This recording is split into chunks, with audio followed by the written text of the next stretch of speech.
Hi everyone, welcome to the Monday Wrap. I'm Ian Lax and this is Neil Gray. We thought we'd give you a bit of a change of scenery this week. Out there behind us is the wonderful Eden Park Outer Oval, looking fantastic. Hopefully you can see it. It's lush green, verdant grass, and which is good because Aces are playing out there in just a few weeks' time. But it is looking fantastic. But it's cricket of a more recent nature, and specifically club cricket from the weekend. Performance of the week, first up, heaps of runs out there at the weekend. 3 centurions and also some pretty impressive bowling figures as well. So a few candidates actually. Andrew de Border led his Howick side to a victory, a third in a row with 114. John O'Sole also in good form, 124 for Takapuna and their massive 300 plus score and another win for them. Andy Cow, 6 for 28, another impressive effort with the ball. But the man who really took the cake and hard to beat, Mark Ellison, 182 not out in Uni's another 300 plus score, only 151 balls, 16 fours and 9 sixes. That's an outstanding effort, and he scored a ton of runs last year. Looks like he might be on the path to do the same again this year. So well played, Mark, and yeah, that's our performance of the week.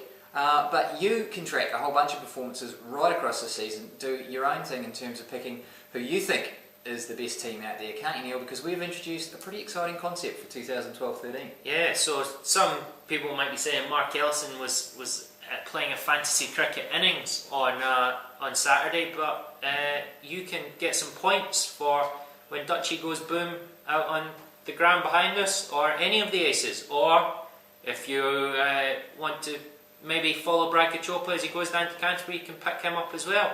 Fantasy Cricket's live on our website. There's a button, if you just click on it, and it's free to register.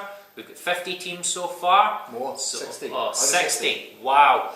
So, real chance to get everyone in your club involved, compete, set up your own mini tables in the club, and we'll see who's the top fantasy cricket player by the end of the season, and we'll give you some regular updates on Facebook and stuff, but get into it. Yeah, at the minute our Facebook's been pretty much dominated by the Auckland Aces, and though this is a good thing.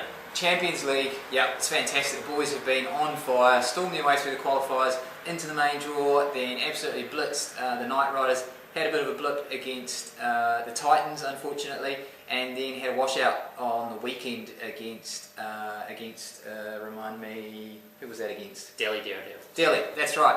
If they'd won that one, that would have really put them in the box seat. As it is, the equation comes down to this. They got Perth Scorchers tomorrow morning. They win that game, and it's Delhi Daredevils knock over the Titans. Aces are into the semis. Ka-ching!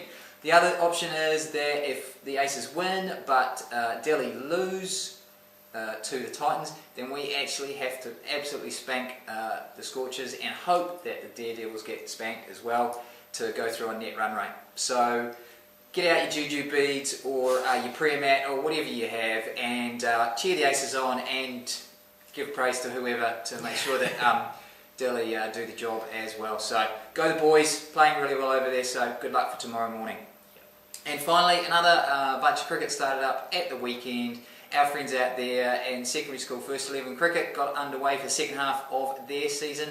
Tell us all about it, Neil. Yeah, so we've got a few familiar names from last season, just continued where they left off. Robbie O'Donnell, who was part of the National Club Championship Takapuna side, fell just short of 100, so well done to Robbie. But I think the performance of the week definitely has to go to Connor Ridge. So for those of you who remember, he finished last season with a double 100 for Rosmini, so pretty impressive that, only the second one in schoolboy history. And then this week he did everything. He batted twice, he got 40 and a half century, and then in between he picked up 6 wickets as well. So well done to Connor, and Rosmini look like they're going to down St Peter's outright. And then in the big game last week, Auckland Grammar took down Mount Albert Grammar. Dane Watson, one of the Auckland age group players, picked up 4 for, and then Kyle Jameson and Tom Miller both got half centuries to put Grammar on another collision course with King's College for the chance to represent Auckland. So good luck to both those sides on the 1st of November at Melville if you fancy going down and having a watch. Awesome, that's us for another week. Don't forget that you can catch up with Premier Club Cricket every weekend. We've got live scoring on all the games on our website, so if you want to check out how your team's doing, go to aucklandcricket.co.nz and follow your nose from there, and you can keep up with everything that's happening. Thanks for watching, and we'll catch you next Monday. See you.